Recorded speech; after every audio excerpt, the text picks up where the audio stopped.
नमस्कार दोस्तों, आप सभी का अभिनंदन और बहुत बहुत स्वागत है आपके अपने YouTube चैनल देवेंद्र क्लासेस में।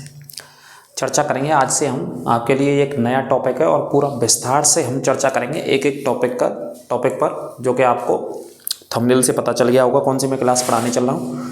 आप नोट्स बना सकते हैं आगामी आने वाले किसी भी वनडे एग्ज़ाम के लिए, समीक्षा अधिकारी से लेकर के पीसीएस तक के पेपरों के लिए, प्री पीसीएस के पेपरों के लिए आप नोट्स बना सकते हैं हमारी क्लास से जुड़ करके। बाकी के वनडे एग्ज़ाम, एक दिवसीय परीक्षा जो भी होती हैं, ऐसा ही दरोगा की आने वाली भर्ती या जो भी उत्तर प्रदेश पुलिस परीक्षा हो, कोई भी अलग अलग भर्तियां हों, सभी के लिए ये क्लास आपके लिए उपयोगी हैं। काफ़ी महत्वपूर्ण क्लास रहेंगी और डिटेल से मैं पढ़ाने चल रहा हूँ इस कोर्स को, इस टॉपिक को, है ना। तो टॉपिक है हमारा आधुनिक स्वतंत्रता संग्राम का पहला टॉपिक है 1857 की क्रांति। इसे मॉडर्न हिस्ट्री को पूरा 1947 तक पढ़ेंगे हम डिटेल से। टॉपिक बाई टॉपिक आपको मिलेंगे और इस टॉपिक से संबंधित एक प्लेलिस्ट भी आपको चैनल पर मिल जाएगी। आपको जो भी टॉपिक पढ़ना होगा वो प्लेलिस्ट में जाकर के पढ़ लेंगे, ठीक है। तो अंत तक मेरे साथ बने रहेंगे इस वीडियो में। काफ़ी विस्तार से और काफ़ी महत्वपूर्ण प्रश्न और टॉपिक हैं जो कि पूरा डिटेल में होगा, है ना। तो क्लास छोड़ के जानी नहीं, डिटेल से आप ऐसे पढ़िए तो आपका पूरा का पूरा माइंड सेट जो है वो तैयार हो जाएगा ऐसे टॉपिक को पढ़ने के लिए और याद करने के लिए, है ना। तो अंत तक बने रहें। मॉडर्न हिस्ट्री शुरू कर रहा हूँ इस टॉपिक में, जो कि पूरी डिटेल से 1947 तक चर्चा करेंगे, विस्तार से चर्चा करेंगे हर एक टॉपिक के विषय में। जो आपने अभी तक शॉर्ट में सुने होंगे वो डिटेल से मैं पढ़ाने चल रहा हूँ इस क्लास में, ठीक है। तो मॉडर्न हिस्ट्री, और मॉडर्न हिस्ट्री में मैंने सबसे पहले 1857 की क्रांति से शुरू कर रहा हूँ इस टॉपिक को। ये पहला पार्ट होगा, यानी कि पहली क्लास होगी।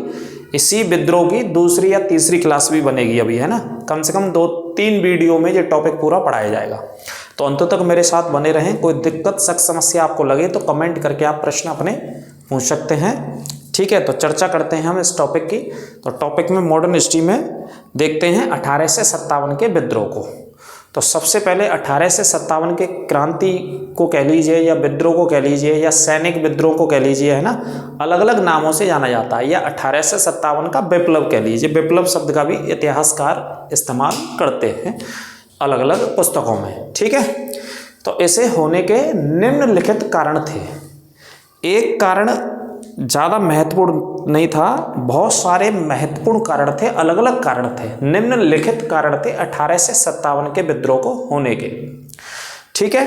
तो उन्हीं पे आज पहली वीडियो में हम चर्चा करेंगे और मैं आपको बताने की कोशिश करूंगा कि ये क्रांति को होने के कौन कौन से कारण रहे, ठीक है। यहाँ से आप किसी भी एग्जाम की, आप पुलिस का एग्जाम दे रहे हैं या दरोगा का दे रहे हैं या कोई भी एग्जाम दे रहे हैं, उसकी तैयारी आराम से कर लेंगे डिटेल से पढ़ करके। तो अंत तक रहें और देखते हैं। हेडिंग डाल लीजिएगा, आज से शुरू होता है ये टॉपिक 1857 का विद्रोह, या सिपाही विद्रोह कहते हैं इसको, अलग अलग नामों से जाना जाता है, या आज़ादी का स्वतंत्रता संग्राम, ठीक है। ये दोनों तीनों नाम लिख लेना, इन नामों से जाना जाता है विद्रोह। तो देखिए, सबसे पहले हम बात करते हैं प्रमुख कारण क्या क्या थे, कौन कौन से प्रमुख कारण थे 1857 के विद्रोह को विस्फोट होने के। जब ये विस्फोट हुआ, ये क्रांति हुई, भारतीय हमारे सैनिकों ने बगावत करी, तो कौन कौन से ऐसे आधार थे, है ना, क्या क्या पृष्ठभूमि थी भारत में 57 से पहले। यानी कि 1857 में ये शुरू होता है मई के महीने में मेरठ से, उससे पहले क्या पृष्ठभूमि थी, कौन कौन से आंदोलन हो चुके थे, वहाँ से एक रूपरेखा बन रही थी पूरे विद्रोह की, बगावत करने की अंग्रेजों के विरुद्ध में। तो देखें कारण, तो सबसे पहले देखिए आर्थिक कारण थे। हम ये पढ़ते हैं कि 1857 की क्रांति को होने के जो कारण थे वो निम्नलिखित थे। तो निम्नलिखित में सबसे पहला आर्थिक कारण था, ठीक है। तो आर्थिक कारण में क्या थे, आर्थिक मतलब समझ रहे हैं, आर्थिक मतलब अर्थ, और अर्थ से मतलब धन, धन से मतलब पैसे से संबंधित पूरी की पूरी जो कारण थे वो धन से या पैसे से संबंधित थे, उसी को क्या कारण बोलते हैं हम, आर्थिक कारण।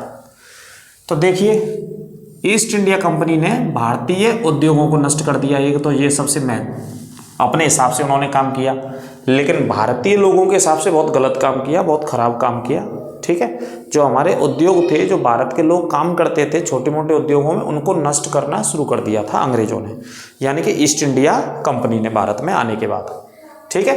अब भाई उद्योग थे हमारे, तो पैसा कमाते थे हमारे यहाँ के लोग अलग अलग, और ख़ास तौर पर हथकरघा उद्योग जो बोलते हैं, हस्तशिल्प का, जो हाथों से बनाई जाने वाले बहुत सारी चीज़ें थी, उसका उद्योग सबसे ज़्यादा था उस समय। 19वीं सदी के उत्तरार्ध में, ठीक है। तो उनको नष्ट करना शुरू कर दिया। दूसरा, 1813 में एक मुक्त व्यापार नीति लागू कर दी अंग्रेजों ने। वर्ष 1813 में मुक्त व्यापार नीति लागू कर दी और इसके तहत एक तरफा आयात करने लग गए वो भारत में। मुक्त व्यापार यानी कि व्यापार पे कोई रोक टोक नहीं लगेगी जी। 1813 से चल रही थी ये व्यवस्था, है ना। अब मैं आपको बता रहा हूँ कि 57 में जो क्रांति हुई उसके पीछे कौन कौन से कारण थे, तो वो कारण हम शुरू से पढ़ रहे हैं, है ना। तो उन्होंने एक व्यापार नीति बना दी 1813 में। 1813 का एक अधिनियम था, चार्टर अधिनियम पढ़ते हैं हम संविधान में। उसी अधिनियम के तहत मुक्त व्यापार मतलब अंग्रेज लोग भारत में आकर के व्यापार कर सकते हैं भैया, ठीक है, और आयात कर सकते हैं भारत के अंदर बहुत बड़े पैमाने पर। तो भारत में जब अंग्रेजों मान के चलिए लंदन से या इंग्लैंड के अलग अलग शहरों से सामान आने लग गया, जहाँ पे अलग अलग कंपनियों से, फैक्ट्रियों से, वहाँ से, तो जो हमारे भारत के लोग थे जो छोटे मोटे कुटीर उद्योगों में काम करते थे उनके खत्म होने लग गए, नष्ट होने लग गए और अंग्रेज हावी हो गए हमारे भारत के लोगों के ऊपर। तो एक ये कारण था। दूसरा तो यही है, इसी में लिखा है, आयात करने लगे और भारतीय हस्तशिल्प कमजोर होने लगा। जो मतलब हाथों से बनाए जाने वाले छोटे मोटे कार्य थे वो खत्म होने लगा भारत का। हस्त मतलब हाथों से, शिल्प मतलब बनाने का जो भी कार्य चीजें थी। अगला, छोटे छोटे कुटीर उद्योगों को समाप्त कर दिया गया। छोटे छोटे कुटीर उद्योगों को समाप्त कर दिया और लगभग कपास या हस्तशिल्प उद्योग को भी समाप्त कर दिया, बिल्कुल समाप्त होने के कगार पे आ गया। कब की बात कर रहे हैं? 19वीं सदी के उत्तरार्ध स्टार्टिंग में, है ना, 19वीं सदी के ये उद्योग भी बिल्कुल समाप्त कर दिया गया। तो ये थे आर्थिक कारण, ठीक है। इस क्लास को पढ़ने के बाद आप कोई भी एग्जाम दे सकते हैं, बड़े से बड़ा भाई साहब, वहाँ से क्वेश्चन बाहर नहीं जाएगा। वैसे जो भी हम पढ़ाते हैं, आपने पुलिस की परीक्षा देखी होगी, री एग्जाम के लिए आंदोलन चला है, री एग्जाम होना भी चाहिए और संभावना है री एग्जाम होने की, इस वजह से आप पढ़ाई करते रहें, री एग्जाम होकर के रहेगा। लखनऊ के ईको गार्डन में हमारा समर्थन है, ऑफलाइन ऑनलाइन सोशल मीडिया के माध्यम से, ट्विटर कैंपेन के माध्यम से। वहाँ 50,000 बच्चों की भीड़ पहुँच चुकी है, वहाँ पर लोग पहुँच चुके हैं, वहाँ पर जो विद्यार्थी अभ्यर्थी पहुँच चुके हैं वहाँ पर समर्थन देने के लिए। और सिर्फ एक ही मांग है, और मांग क्या है? यूपी पुलिस भर्ती परीक्षा दोबारा से होनी चाहिए, यानी कि री एग्जाम होना चाहिए, ठीक है। तो ये आर्थिक कारण थे और राजनीतिक कारण भी थे भाई साहब। राजनीतिक तो होंगे ही। अब अंग्रेज अपनी राजनीति कर रहे थे भारत में आकर के, कंपनी अपनी राजनीति। तो उसमें देखिए, एक वेलेजली वायसराय था, तो वेलेजली ने भारतीय राज्यों को ब्रिटिश परिधि में लाने के लिए सायक संधि को प्रयोग किया था। सायक संधि का प्रयोग किया या सायक संधि को लागू किया, ऐसे लिख लेना, लागू किया था। कौन सी संधि को? सहायक संधि को लागू करने वाला कौन था? वेलेजली था।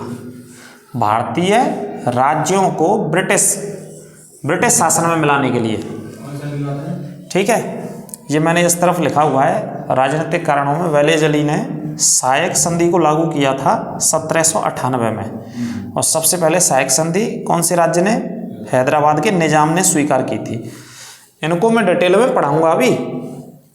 सहायक संधि की वर्षों को लेकर के, राज्यों को लेकर के, राज्यों के शासकों को लेकर के अगले टॉपिक में आएगा। अभी सिर्फ कारण मैं बता रहा हूँ, कारण ये थे। और एक और राजनीतिक कारणों में एक और कारण था हड़प नीति, जो 48 से 56 तक चली थी। इसमें सबसे पहले सतारा पे लागू किया गया इसको, 1848 में लागू किया। हड़प नीति में किसने लागू किया था? डलहौजी ने। तो डलहौजी ने इसको और क्या बोलते हैं? व्यपगत सिद्धांत। तो डलहौजी ने व्यपगत सिद्धांत दिया, इसे हड़प नीति के नाम से भी जाना जाता है। देसी राज्य जैसे झांसी, संबलपुर, उदयपुर, नागपुर के राजाओं का कोई पुत्र नहीं था। कंप्यूटर जी, झांसी, संबलपुर, उदयपुर, नागपुर और राजाओं का कोई पुत्र नहीं था, मतलब इन राजाओं का जो इन पे शासन करते थे। तो पुत्र नहीं था, तो यहाँ पे एक व्यवस्था थी कि आपका अगर पुत्र नहीं है तो आप गोद ले सकते हैं, गोद लेकर के अपना उत्तराधिकारी बना सकते हैं। लेकिन गोद लेने की व्यवस्था को अमान्य घोषित कर दिया लॉर्ड डलहौजी ने। और लॉर्ड डलहौजी ने गोद लेने की व्यवस्था को अमान्य यानी कि समाप्त करके कौन सी व्यवस्था लागू कर दी? हड़प नीति। राज्यों को हड़पना, है ना। तो गोद लेने की प्रथा को डलहौजी ने क्या कर दिया? अमान्य कर दिया या समाप्त कर दिया।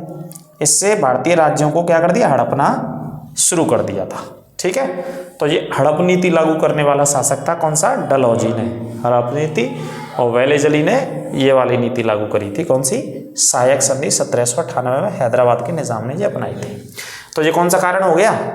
ये राजनीतिक हो गया, और ऊपर वाला आर्थिक हो गया। अब कुछ एक और ये भी देख लो, प्रशासनिक कारण भी थे। जो प्रशासन अंग्रेज चलाते थे हमारे यहाँ, जो पुलिस व्यवस्था थी, अदालतों की व्यवस्था थी, इसमें सबसे ज़्यादा क्या था? भ्रष्टाचार सबसे ज़्यादा था ईस्ट इंडिया कंपनी में। ईस्ट इंडिया कंपनी में भ्रष्टाचार सबसे ज़्यादा था। और कहा जाता है कि जो आजकल हमारे सिस्टम में भ्रष्टाचार है, जो लाल फीताशाही है भारतीय व्यवस्था में, है ना, वो भ्रष्टाचार कहाँ की देन है? ईस्ट इंडिया कंपनी की देन है। भ्रष्टाचार वहीं से चला रहा है अभी तक का भ्रष्टाचार, ऐसा इतिहासकारों का मानना है। तो प्रशासनिक कारणों में भ्रष्टाचार ज़्यादा था। आम लोग, जो भारतीय लोग अदालतों में जाते थे, पुलिस थानों में जाते थे, तो बिना पैसे के कोई काम ही नहीं होता था भारतीयों का उस समय, है ना। अब देखो, धार्मिक कारण भी था इस क्रांति को होने का। कैसा था? रिलीजन कारण। तो रिलीजन में क्या था? ईसाई धर्म अपनाने वाले भारतीयों को पदोन्नति दी जाएगी, मतलब पद में उन्नति दी जाएगी। जो भारत के लोग ईसाई धर्म अपना लेंगे, हमारे धर्म, यानी कि अंग्रेजों का कौन सा धर्म था? ईसाई धर्म। ईस्ट इंडिया कंपनी के लोगों का कौन सा धर्म था? ईसाई धर्म। तो आप ईसाई धर्म अपनाएंगे अपने देश में रह करके, तो आपको पद में उन्नति दी जाएगी, आपकी तरक्की होगी जिस भी नौकरी में आप काम कर रहे होंगे। और भारतीय धर्म अपनाने वालों को क्या किया जाएगा? अपमानित किया जाएगा, कोई उन्नति नहीं दी जाएगी और अपमानित किया जाएगा आपको। इसी के चलते 1833 में एक चार्टर एक्ट आया।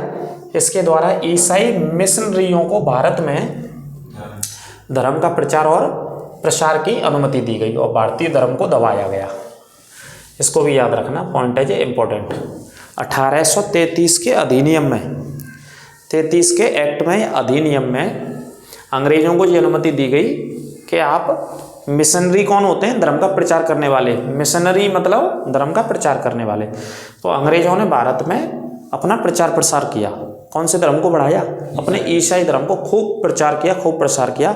और भारत की जो सभ्यता थी, संस्कृति थी, सनातन धर्म था, उसको दबाने का प्रयास किया, उसको समाप्त करने का प्रयास किया। ठीक है। इसी के तहत एक कानून बनाया था अंग्रेजों ने 1856 में, धार्मिक निर्योग्यता कानून के तहत ईसाई धर्म अपनाने वाले लोगों को पैतृक संपत्ति का अधिकार मिलता था। यदि आप ईसाई धर्म अपना लेंगे तो आपको पैतृक संपत्ति का अधिकार मिलेगा। कौन सी संपत्ति का अधिकार मिलेगा? पैतृक संपत्ति का। ठीक है। यदि आप ईसाई धर्म अपना लेंगे तो, और नहीं अपनाएंगे तो आपको पैतृक संपत्ति नहीं दी जाएगी। ऐसी व्यवस्था कब कर दी? 1856 में कानून बनाया और कानून का नाम था धार्मिक निर्योग्यता कानून। ठीक है, नोट करते चलना। अगला पॉइंट देखते हैं, सिपाहियों का असंतोष। एक कारण यह भी था कि जो हमारे सिपाही थे उनका भी असंतोष था, यानी कि बगावत। सिपाहियों का क्या असंतोष था इस क्रांति से पहले? तो हम जो पढ़ते हैं ना, जो बच्चे रटते हैं, वो सिपाही वाली कंडीशन को, घटना को रटते हैं, क्योंकि पेपरों में लिखा भी है, परीक्षाओं ने पूछा भी है, कई बार अलग अलग आयोगों ने इसी प्रश्न को पूछा है। तो इन कारणों में सिपाहियों का असंतोष था। क्या असंतोष था सिपाहियों का? देखते हैं, आइए मेरे साथ। तो देखिए, कंपनी मतलब ईस्ट इंडिया कंपनी की बंगाल सेना में काम करने वाले जो सिपाही थे वो मूलतः कौन थे? भारत के थे। मतलब अंग्रेजों की सेना में काम करते थे तो भारतीय लोग थे, लेकिन विदेशी भी हुआ करते थे, ऐसी बात नहीं है। उसके अलावा बंगाल प्रेसिडेंसी में भर्ती होने वाले जो सिपाही थे वो ज़्यादातर गंगा के मैदानी क्षेत्रों के थे रहने वाले, और अवध के थे। इन दोनों क्षेत्रों के ज़्यादा थे। यानी कि जो बंगाल में जो सिपाही नौकरी करते थे अंग्रेजों की सेना में, वो कहाँ के ज़्यादातर हिस्से रहने वाले थे? तो गंगा मैदान, यानी कि गंगा जहाँ जहाँ बह रही है उत्तर प्रदेश में या यूपी के अलावा बिहार में, तो उन इलाकों के ज़्यादातर लोग भर्ती हुए थे, है ना। जैसे आज के परिप्रेक्ष्य में कहूँ मैं कि इंडियन आर्मी में कौन सी जगह के ज़्यादा हैं, तो इसे हम बता नहीं सकते, आर्मी अपना डाटा दे सकती है। इंडियन आर्मी में सभी को मौका दिया जाता है, पूरे भारतवर्ष के लोग भर्ती हो सकते हैं। अलग अलग राज्यों में, जिलों में भर्ती भी चलती है ना, उत्तर से दक्षिण और पूर्व से पश्चिम। लेकिन इस तरफ गंगा मैदान के और अवध के ज़्यादा थे, बंगाल में जो नौकरी किया करते थे। दूसरा, जाति और धार्मिक आधार पर सिपाहियों से क्या किया जाता था? भेदभाव किया जाता था। यानी कि भारत के सिपाहियों के धर्म को खत्म करने की कोशिश कर रहे थे। जाति के आधार पर भेदभाव करते थे, श्वेत अश्वेत के आधार पर भेदभाव करते थे। मतलब निम्न कोटि का समझते थे। भारतीयों को कैसा समझते थे? ये तो हमारे सामने कौन है? निम्न कोटि के व्यक्ति हैं, निम्न स्तर के व्यक्ति हैं, इनका स्तर हमारे सामने कुछ नहीं है। तो ऐसा भेदभाव करते थे सेना में भी, जाति के आधार पर और धार्मिक आधार पर सिपाहियों के साथ। दूसरा और एक चर्चा थी इनफील्ड राइफल का प्रयोग को लेकर के। अंग्रेजों ने इनफील्ड राइफल का प्रयोग करना शुरू कर दिया था 1856 में ही। कौन सी वर्ष में शुरू कर दिया था? 1856 में इनफील्ड राइफलों का प्रयोग करना शुरू कर दिया। अब इन राइफलों में क्या होता था? इनफील्ड राइफल में इसमें चर्बी वाले कारतूस चलते थे। हाँ, चर्बी वाले कारतूसों का प्रयोग इसमें किया जाता था। इस वजह से इनफील्ड राइफल का चर्चा ये एग्जाम में पूछी गई। अभी तो सिर्फ मैंने जैसा कि बताया ये क्लास बहुत डिटेल्स में है। आप कोई भी एग्जाम की तैयारी के लिए बैठ सकते हैं इस क्लासों को पढ़ने के बाद। पुलिस के तो आप 1 सेकंड में उड़ा दोगे क्वेश्चंस को, और वैसे उड़वा दिया हमने। उड़वा दिया कि नहीं उड़वा दिया? इतना तो डिटेल में भी नहीं पढ़ाया भाई साहब। और पुलिस में तो बच्चे टॉप करके आए हमारे यहाँ के, लेकिन कुछ मंगल ग्रह पे आए हुए विद्यार्थियों ने उसे आउट करा दिया। उसके लिए आंदोलन चलना है, दोबारा होनी चाहिए परीक्षा, दोबारा होकर के रहेगी। अगला भेदभाव क्या था कि मात्र 7 रुपये वेतन था प्रतिमाही का। हाँ, प्रतिमाह वेतन था, ये तनख्वाह मिलती थी। ये हमारे भारत के सिपाहियों को मात्र 7 रुपये तनख्वाह मिलती थी 1857-56 में। और इसी 7 रुपये की तनख्वाह में उनको विदेश भी ले जाते थे अंग्रेज। एक 1856 में एक ऐसी व्यवस्था लागू कर दी है कानून के तहत ब्रिटिश सरकार ने, बच्चों कि ब्रिटिश सरकार में इस व्यवस्था को लागू करने के बाद कह दिया कि इसी 7 रुपये की तनख्वाह में आपको लंदन भी काम करना पड़ेगा। पानी के जहाज़ों से वहाँ भेजते थे, कई महीने वहाँ पे लगे, फिर वहाँ से इधर आए मात्र 7 रुपये में काम करने के लिए। तो ये भी एक मानसिक प्रताड़ना थी, है ना, भेदभाव था। और एक चर्चा ये भी थी सिपाहियों के बीच में कि भाई ब्रिटिश शासन कब से शुरू हुआ हमारे देश पर? 1757 से प्लासी की लड़ाई के बाद। 23 जून 1757 प्लासी की लड़ाई जीतने के बाद अंग्रेजों का शासन भारत पर शुरू हो गया था। तो एक चर्चा थी कि 1857 तक ये समाप्त हो जाएगा। कितने वर्षों में? 100 सालों में अंग्रेजों का शासन भारत से समाप्त हो जाएगा। कैसे समाप्त हो जाएगा? 57 में उन्होंने शुरू किया, 1857 यानी 100 साल बीत गई भारत पर शासन की, 1757 से 1857। लेकिन ये चर्चा थी सिपाहियों के बीच में अलग अलग प्रेसिडेंसी में। मैं बंगाल की बात कर रहा हूँ, मद्रास की बात कर रहा हूँ मैं, है ना। भारतीय सैनिकों में चर्चा रहती थी कि 100 साल के बाद अंग्रेज छोड़ करके चले जाएंगे, लेकिन ऐसा नहीं हुआ। तो ये भी एक कारण था इसमें। चर्बी वाले कारतूसों में क्या होता था? गाय और सूअर की चर्बी का इस्तेमाल किया जाता था। ये भी एक कारण बना बगावत का। गाय और सूअर की चर्बी, दोनों की चर्बी को मिला करके कारतूस के पिछले हिस्से को बनाया जाता था और उसको मुंह से खींचना पड़ता था, तब वो कारतूस चलता था राइफल में। और राइफल का नाम इनफील्ड राइफल था, जैसे अंग्रेजों ने मंगाया था लंदन से। पहले राइफलों का इस्तेमाल ब्राउन वेस राइफल का इस्तेमाल करते थे ब्रिटिश सरकार। कौन सी राइफल है? ब्राउन वेस। एक एक शब्द कीमती और महत्वपूर्ण है, आप लिख लीजिएगा। अगर मैंने यहाँ पे नहीं लिखा है तो मैं बोल भी रहा हूँ बहुत सारे शब्दों को। ब्राउन वेस राइफल को हटाया और इनफील्ड राइफल को इस्तेमाल में लाया। और इन राइफलों में चर्बी वाले कारतूसों को पहले मुँह से खींचना पड़ता था, तब इस्तेमाल किए जाते थे। इसी क्रम में मंगल पांडे नामक क्रांतिकारी, जो कि बलिया के रहने वाले थे, उत्तर प्रदेश के बलिया के, जो कि बलिया उत्तर प्रदेश का सबसे पूर्वी जिला है, जो गंगा नदी के तट के इलाके में, तटीय इलाकों में स्थित है, ठीक है। उसके बाद फिर बिहार की सीमा आगे लगती है। तो बलिया के निवासी थे, उन्होंने मना कर दिया सबसे पहले कि भाई हम मुंह से नहीं खींचेंगे, नहीं तो हमारे धर्म का क्या हो जाएगा? अपमान। वही वाली बात आ गई, धार्मिक आधार आ गया यहीं पर, धर्म का अपमान हो जाएगा। तो उन्होंने मना कर दिया और 2 अधिकारियों की हत्या कर दी। ये घटना है 29 मार्च 1857, बैरकपुर छावनी, बंगाल की घटना है ये, ठीक है। ये नोट कर लेना आप, बताएंगे वैसे अगली क्लास में इसके बारे में, ठीक है। तो एक ये भी तो ये पूरा असंतोष था। ये किसका असंतोष था? सिपाहियों का। इसी वजह से इसको कैसा विद्रोह बोला जाता है? सैनिक विद्रोह। सैनिक विद्रोह भी कहा जाता है इसको। कैसा विद्रोह कहा जाता है? सैनिक विद्रोह 1857। और इसी क्रम में देखें ना कि सिपाहियों में कब कब विद्रोह हो गया था, तो देखो कुछ उदाहरण मिलते हैं हमें। एक 1764 में विद्रोह हुआ था, बंगाल विद्रोह, ये सिपाहियों में विद्रोह हो गया था। एक विद्रोह हुआ था 1806 में, बेल्लोर विद्रोह, ये दक्षिण भारत में, ये भी सिपाहियों की सेना में विद्रोह हो गया था, अंग्रेजों की सेना में। एक विद्रोह हुआ था 1825 में बैरकपुर में, ये भी सिपाहियों में विद्रोह, यानी कि सेना के बीच में विद्रोह हो गया था, सिपाहियों के अंदर विद्रोह हुआ था अपने अधिकारियों से, ठीक है। 1838 से 42 तक ये लड़ाई चली थी। 38 तो मतलब 4 साल तक लगभग अफगान युद्ध था, ये भी विद्रोह था अंग्रेजों के मध्य में। तो ये सभी विद्रोह ब्रिटिश सेना में हुए थे, तो इससे भी ये भी सामने थे, एक सीख थी कि कब कब विद्रोह हो चुके हैं सेना के बीच में, सेना के भीतर अपनी मांगों को लेकर के, अपनी बातों को लेकर के, है ना। जैसे कि अपने से नीचे आंकना लोगों को, भारतीय सैनिकों को। अब उच्च कोटि के बनते थे अंग्रेज ब्रिटिश शासक, कुल मात्र 7 रुपये देना, 7 रुपये में यहाँ भी नौकरी करो, 7 रुपये में हमारे साथ लंदन भी चलो आप, है ना। उसी में सब DA कपड़ा लेना देना सारी चीज़ 7 रुपये में मिला करती थी। तो ये बहुत सारी चीज़ें हुआ करती थी, ठीक है। और चर्बी वाले और ये वाले विद्रोह पहले थे, जो मैंने उदाहरण लिखे नीचे, ये एग्जाम्पल लिखे मैंने आपको, ठीक है। कौन सा वाला? प्रमुख कारण, नहीं कोई दिक्कत नहीं। हाँ तो देखो ये सारे कारण हो गए, तो ये सभी कारण जिम्मेदार थे इस क्रांति को होने के। नोट कर लेना आप, बहुत डिटेल में है। और प्रमुख कारण मैंने लिखे बताने के लिए, कौन कौन से प्रमुख कारण थे। जैसे एक आर्थिक कारण हो गया, एक राजनीतिक कारण हो गया, धार्मिक कारण हो गया, सैनिक कारण हो गए और सामाजिक कारण। समाज के स्तर पर सामाजिक कारण कौन सा था इसमें? जो सामाजिक जनजीवन था उसमें भारतीयों को हमेशा निम्न स्तर पर समझा जाता था और वो उच्च कोटि के समझते थे अपने आप को, ठीक है। कहीं पर भी बराबरी का स्तर या बराबरी का हकदार भारतीय लोगों को नहीं समझा जाता था। इस 1857 के विद्रोह से पहले के कारण हैं बहुत सारे। इन सभी कारणों को जिम्मेदार माना जाता है इस क्रांति के पीछे। और सर्वाधिक महत्वपूर्ण कारण था चर्बी वाले कारतूस, जिसके प्रयोग से इनकार कर दिया मंगल पांडे ने और 2 अधिकारियों की हत्या कर दी।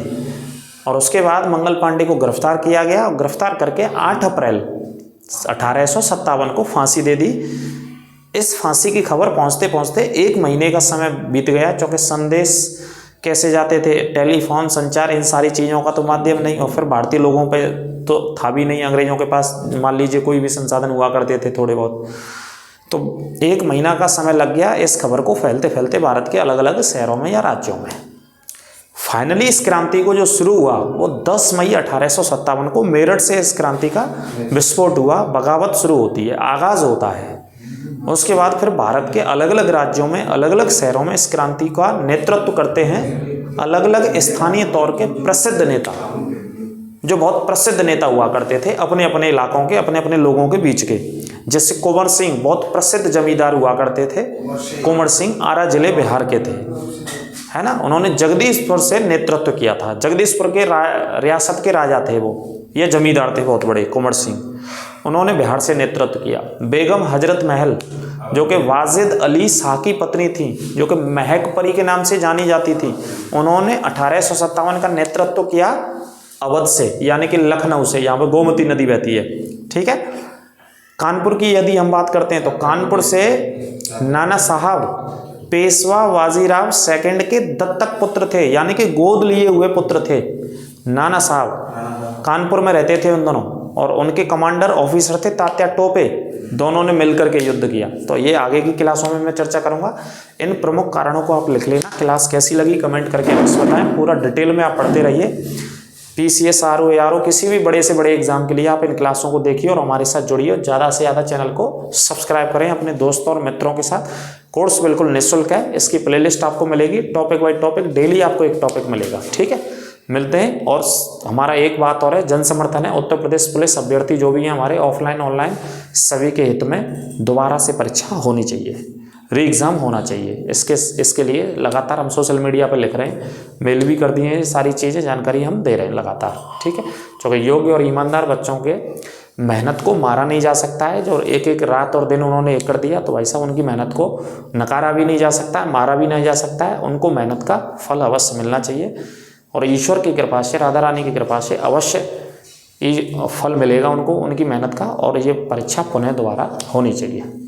तो अगली क्लास में मिलेंगे। इस क्लास को आप शेयर कर देना अपने मित्रों दोस्तों के साथ। सभी को नमस्कार, स्वस्थ रहें सारे लोग, राधे राधे।